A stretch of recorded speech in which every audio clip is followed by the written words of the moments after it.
Hey folks, Delves have received a few new updates in Season 3 of The War Within, and although there are some small nerfs that I'm not a huge fan of, the system is still a fantastic way to gear up fresh characters. In this video, I'll go over everything that you need to know if you want to maximize your item level from Season 3 Delves. Before we begin, I want to make it clear that this video primarily focuses on the new changes introduced in Season 3, along with the optimal path for gearing your character. If you're brand new to the War Within and you don't understand things like Restored Coffer Keys, Radiant Echoes, or the Delver's Journey, then I'd recommend watching the beginner's guide I made at the start of this expansion.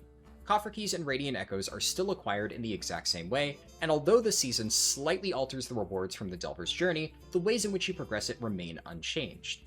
Just as they did before in Season 2, Blizzard has wiped all progress and currencies that you've previously earned in Delves, and everyone will be reset back to Tier 4 difficulty. This means you'll once again need to work your way through the Delve tiers in order to unlock the highest difficulty, and along the way you'll collect the new Brand Curios for Season 3. We've once again received a completely new set of Curios for Bran, and we'll discuss them in a bit more detail towards the end of the video. Thankfully, Bran's level is still unaffected by the seasonal resets, and he'll now be able to reach level 100 in Season 3. This season has also introduced a new Delve in Koresh called Archival Assault, as well as a few new variants to existing Delves. Blizzard has also finally added the ability to see active variants directly on the world map, which is a much appreciated quality of life change. If you're curious to learn more about the specifics of each of these new variants and how they compare to the older ones, I've made an updated Delve tier list for Season 3, and a link to that can be found in the description below. Now that we've covered all of the major Season 3 changes, it's time to discuss your first steps when the season begins.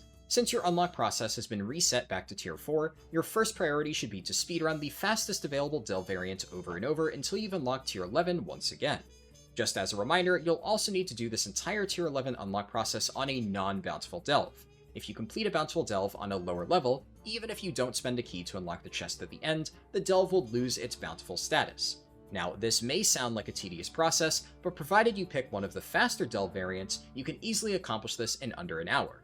The fastest Delves for this process is a topic that I discuss in my aforementioned tier list, but I'll provide you with a brief summary in this video. Taquithon Abyss is still the fastest possible Delve when it has the Pheromone Fury story variant, but otherwise it's actually pretty slow. If this variant isn't active, you have a few different options. You can either pick a Delve that is consistently above average, such as Dread Pit, Side Street Sluice, Fungal Folly, Skittering Breach, Waterworks, or the new Archival Assault. Although some variants of these Delves can be a bit slow, they're usually faster on average than anything I haven't mentioned. In Season 3, you do have one other potential option for quickly finishing Delves, and that would be to farm Ethereal Portals. This is a small but fairly interesting addition to Season 3, as you'll periodically find a large Ethereal Portal at a random location within each Delve. Most of the time, this portal is inactive, but if it happens to be enabled, you can hop into a secret room that lets you complete a bonus challenge and bypass the remainder of the Delve. These challenges will vary and can either involve killing a room of Ethereals or fighting both Zekvir and the Underpin at the same time. If you happen to find this portal early on, it's often much faster to complete the bonus room than to run the Delve in the intended manner. Due to the rarity of these portals, it isn't exactly a practical way to reach Tier 11, but you should take advantage of any that you encounter in order to save a bit of time. Additionally, there's another slightly different type of portal that you'll run into called a Flicker Gate. These are much more common than the Ethereal Portals, and you'll usually find one of them in a random location every time you run a Delve. Clicking on this portal will have one of three effects. You can receive a random assortment of free loot, you can summon a clone of the new Delve nemesis, Kaiveza, who drops bonus loot when you defeat her, or the Flicker Gate will function like an Ethereal Portal and teleport you into the secret room.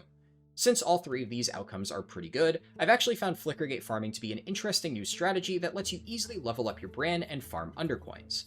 In order to efficiently farm these, you'll usually want to pick a Delve with an open layout such as Nightfall Sanctum or Fungal Folly.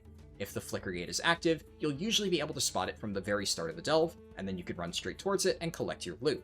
If you get the portal effect, you can then finish up that Delve for bonus rewards, but otherwise you can just right-click your character frame, press Leave Delve, and re-enter to repeat the process. While this strategy is nice for farming rewards specific to Delves, all of the player power stuff such as crests or gear upgrades have remained mostly unchanged from Season 2. You'll still be able to earn gear by completing Bountiful Delves, which goes to a maximum of 684 champion gear from Tier 8 onwards. Additionally, you'll be able to earn Gilded Crests by completing up to 3 Tier 11 Delves every single week.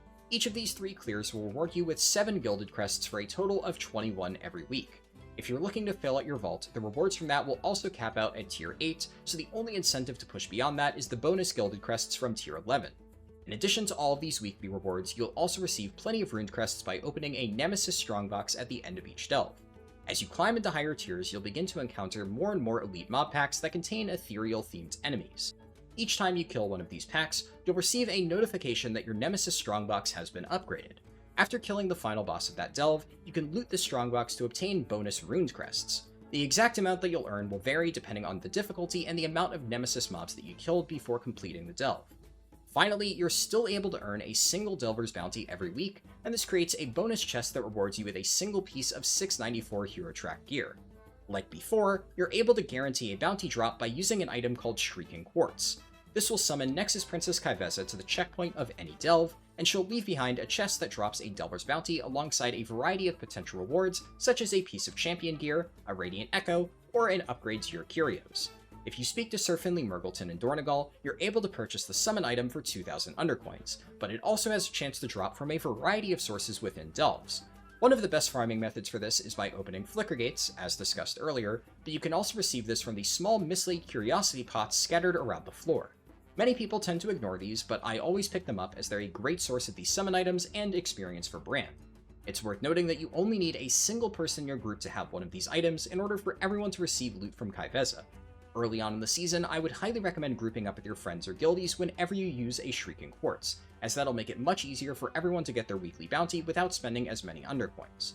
Unfortunately, this is where I need to tell you about a really stupid change that Blizzard has made in Season 3, as they've randomly applied a time gate to the Delver's Bounty. Everything that I previously discussed will only work after you've unlocked the second upgrade on your Delver's journey. Even if you use a Shrieking Quartz and defeat Kaiveza before obtaining this unlock, the chest will simply give standard rewards with no bounty drop.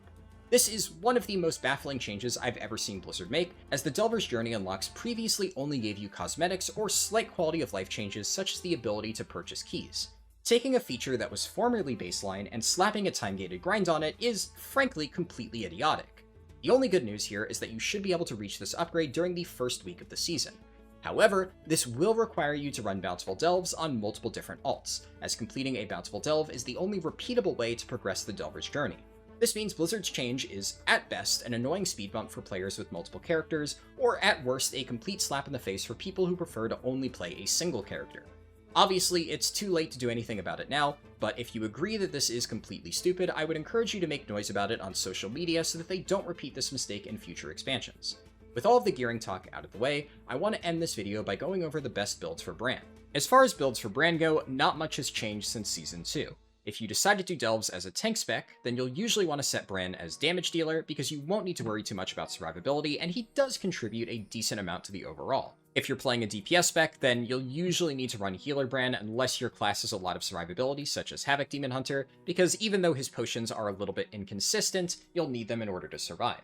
Bran's final spec of tank was added back in Season 2, and if you played back then, you may remember that there was a lot of tuning back and forth on whether this was overpowered or basically unplayable, and at this point, it's finally settled into a position where it's not terrible. You definitely can use this, but it's only if you're playing as a healer spec, and even then, I would consider it to be the weakest way to clear delves. Usually, it's better to just play a tank or a DPS spec, and run DPS or healer Bran depending on what you're playing. As for the curios, this season there is very little diversity. Generally speaking, Hatterang is what you're going to want to play in every single situation. This does a monstrous amount of damage, and it also debuffs the enemies, so it's just by far the best option in this slot.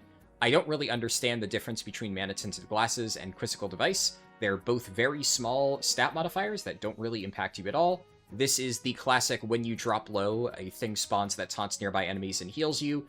It's an okay survivability buff, but Hatterang is just so strong that this is not worth playing, since this will just kill things, so you don't need to worry about them attacking you. And finally, the Nether Overlay Matrix is a little bit weird. It doesn't exactly describe what it does. I tested it a bit. It summons an ally called Beard Bronzebran, and he does basically no damage. So, as interesting as this might be, it is terrible, and you should always run Hatterang. As for utility curios, you at least have a slight choice between Audio Amplification Crystal or Battered Aegis. Both of these are pretty good. The others are pretty whatever. Sands of Koresh requires him to be gathering, which doesn't really do much. This is an out-of-combat move speed bonus, which is pretty terrible. And this is a bonus that happens when you damage elites at specific thresholds and gives you a very slight bonus after you kill the elite. And this is so situational that it is just useless. Battered Aegis at least gives you a slight passive damage and healing increase and gives you a heal over time, so this is my go-to. I think most people I've talked to are running this in just all content, and I found that Audio Amplification Crystal can be useful. It'll cause Brand to give you buffs such as like 30% haste, 30% move speed, something around that range. I don't know the full list of different buffs that he can give you, but out of the ones I've seen, they're useful enough that if you don't need the survivability from the Aegis, you could consider running the Crystal. It's not completely useless. But ultimately, this is the setup that I've been using for pretty much all my delves, since I do most of them as a tank spec. I even used this to clear Kaiveza on multiple characters, and it worked perfectly fine. I do feel that currently Hatterang is maybe a little bit too overpowered, and there's a chance that Blizzard will nerf it later in the season, since as you can see in this footage, it did about half of Brand's overall in one of my question mark Kaiveza kills, and sometimes it'll just proc and insta-kill a nearby pack of mobs. It feels a little bit overtuned, but considering how poor the other options are, I can't really complain. And with that, we've covered everything that you need to know for Season 3 delves in The War Within. If you found this video helpful, I'd greatly appreciate it if you could toss it a like, as that will help other people find it as well.